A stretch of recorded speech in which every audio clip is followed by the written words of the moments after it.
Any extra rest this week or any, obviously I know you have Kentucky and then a big stretch of Big 12 games. Any rest or anything different the last couple days? Well, we took off Tuesday, obviously, and then we did practice yesterday, but it was short. It was short. So we got a couple of guys nicked up a little bit. So those guys may get some more rest today, but we'll practice today and tomorrow. Any of those serious or jeopardy of not playing? I don't think so. Okay. Yeah, I don't think so. I think it's just basically things that happen, throughout the course of the season. Guys just need to get treatment. Nicked up a little bit, but I can't see any reason at this point in time to think that we won't be full board on Saturday.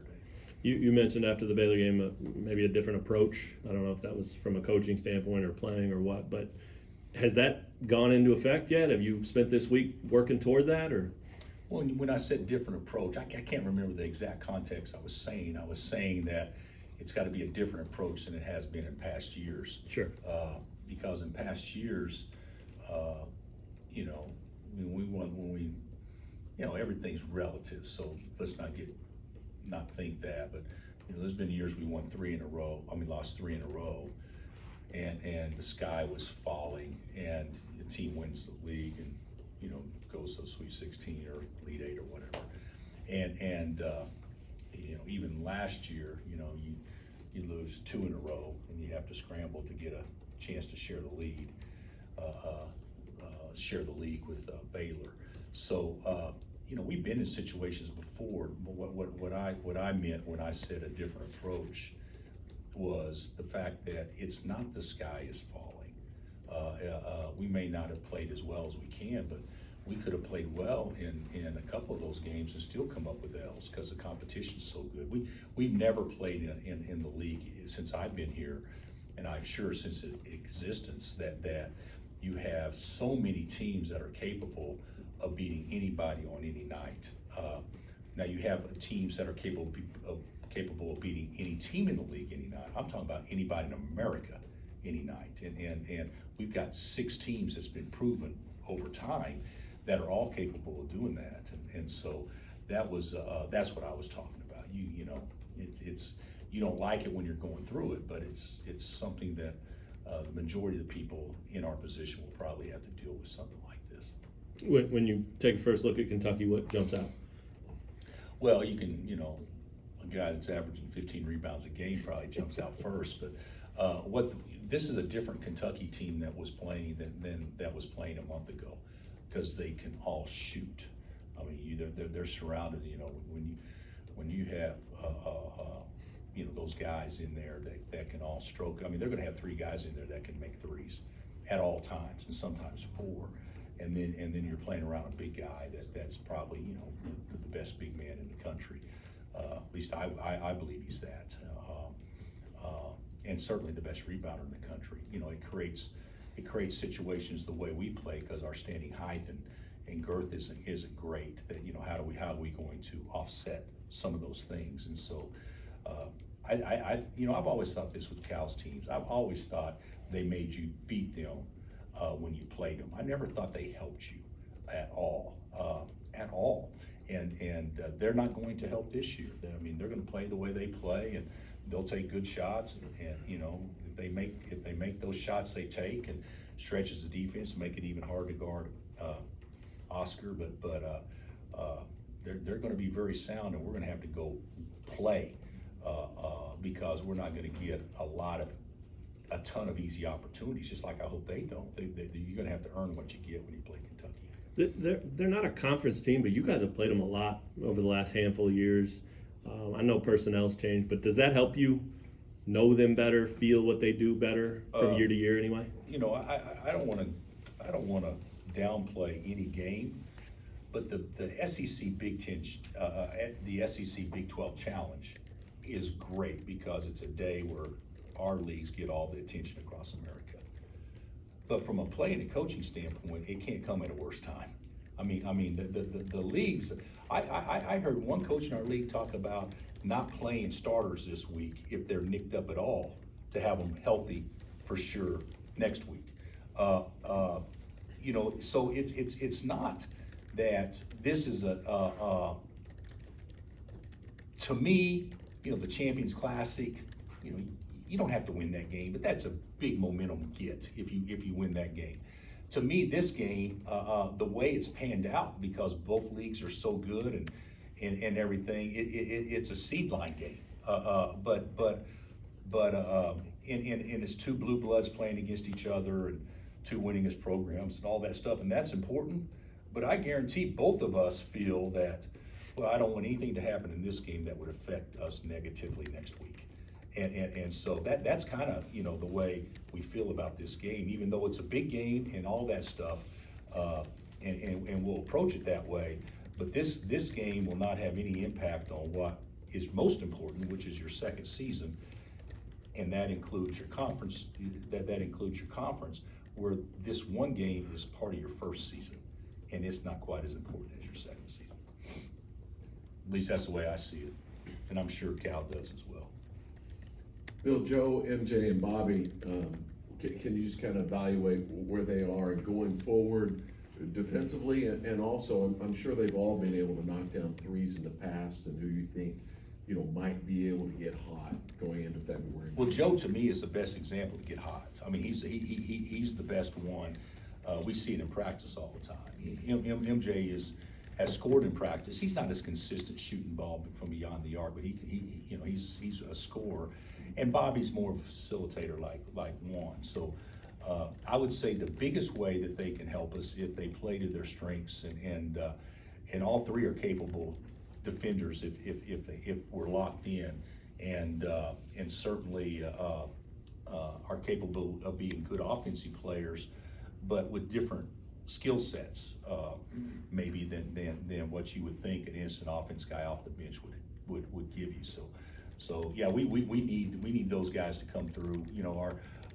Our bench obviously hasn't played as much, and when the bench has been in there, our production hasn't been what it needs to be. That's something that we're all aware of and everything, and so hopefully that'll improve. I still think that we will play our best ball is still ahead of us, without question. When you talk about the bench guys, the starters, have been played at a pretty high level for the most part for a long time. We haven't played at as high a level the last 10 days, but for the most part, the starters have executed and played pretty well. We need to get those guys back to doing what they were doing, 2 weeks ago. But on the flip side, we got to have production off the bench in a way that adds value, and we're capable of doing that. We just haven't done it yet, but we're capable. Jalen was just in here and he talked about the emphasis on improving defensively. Is there one area on that end of the floor you'd like to see your team improve the most? Well, yeah, there's a lot of areas that we can improve the most, because when I look at our team and I say what do we do great, it was the same thing I asked last year's team. I mean, last year's team, we didn't have an identity until March on what we actually did well, and last year's team finally figured out that we can win if we make other people play poorly. You look at the Providence game, usually when you score 27 and a half, you're behind in a Sweet 16 game. Instead, you're up 8. I mean, there were things like that we hadn't really totally maximized last year, and I still think it's this way this year. I mean, I don't believe that I would consider us last year a dominant rim protection team, a dominant rebounding team. I did think we scored the ball easier last year. We had more weapons in some places, but had guys off the bench, whether it be Remy or we had a guy off the bench that's the most outstanding player of the Midwest Regional. I mean,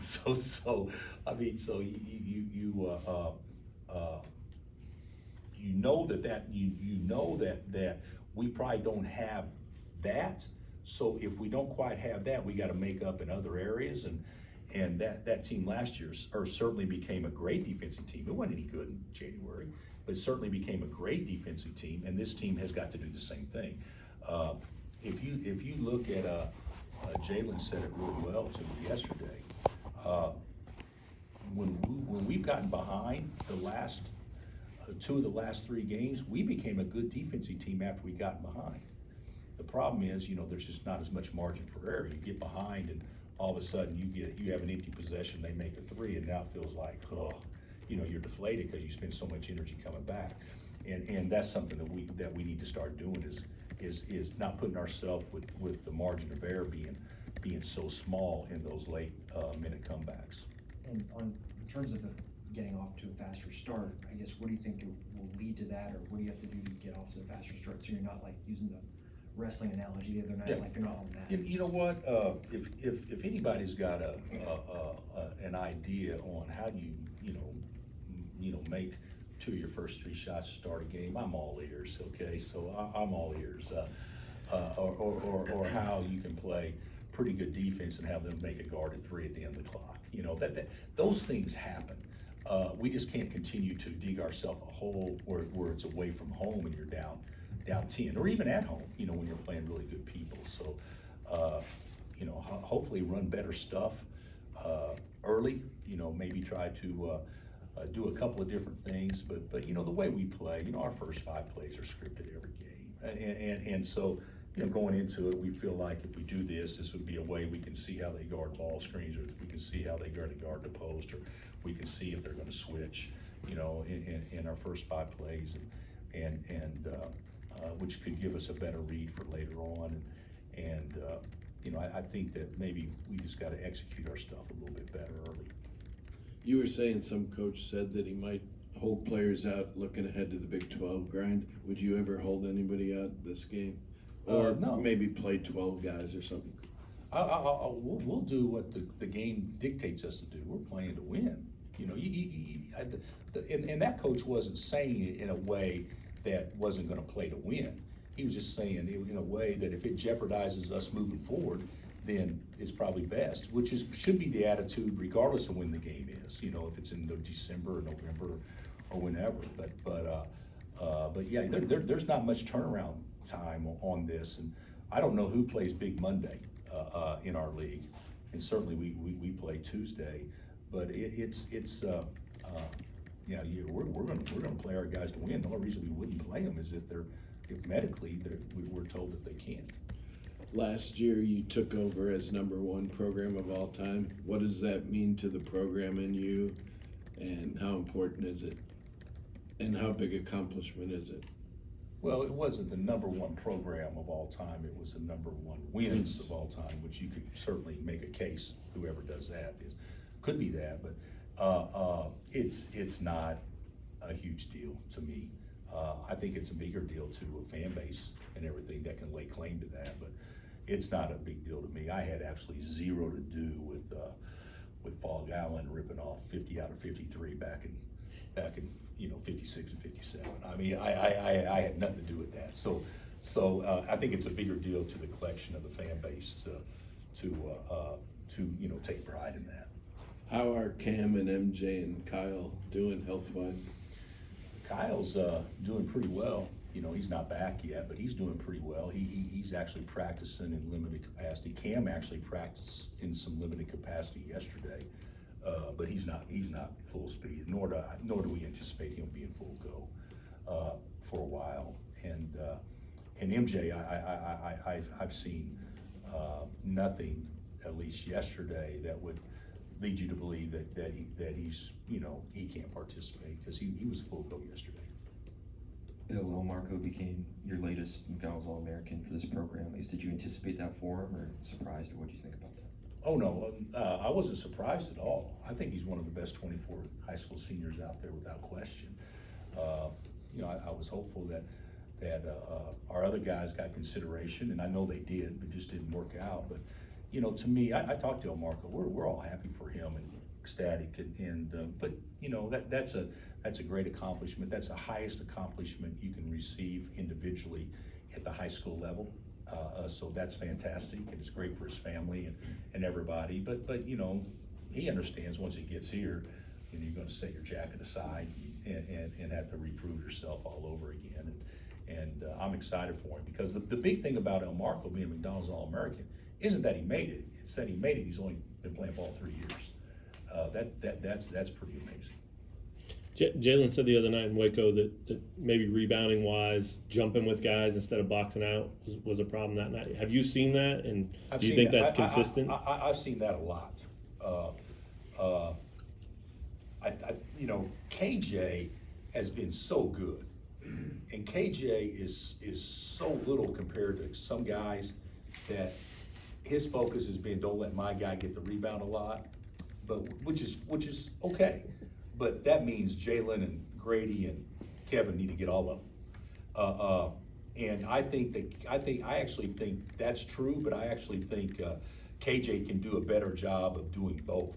I think sometimes he like he got one defensive rebound the other night, if I'm not mistaken, and I think he's better than that in doing that. But a lot of it is because we've asked him so much to make sure their other team's best offensive rebounder, Thamba, whoever, doesn't hurt us.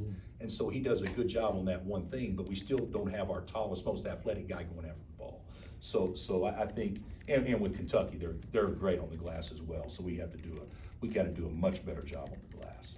I think Baylor's been getting it back about 38%. I think against us it was more like 47%. And I know that's only the difference of 2 more, but still though, it's something we got to do a much better job of. Bill, I know you guys have done a pretty good job against some really star bigs throughout the season. Wilson talked about how Oscar gave you guys some trouble last year, and he's given a lot of teams trouble. How do you approach the matchup this year? Well, we approach it differently than we did with Trace. You know, Trace got the ball at 12 feet and wanted to play facing. It's a different guard than what Oscar is. But yeah, we have done some good things against some bigs defensively, and you know, it's a situation you want to slow him down, but you also don't want to give him so much attention and let other guys have some freedom that maybe allow them to have really big games too. And they're capable at all spots. I mean, they're playing with really good guys, and so you know, we've got to do a good job and limit his good touches, and how we go about that, we're working on right now, and hopefully have a pretty good game plan on how to do that by Saturday. Does that change who you bring off the bench as a big? You know, would a guy like Zuby or just get more minutes than somebody like Zach?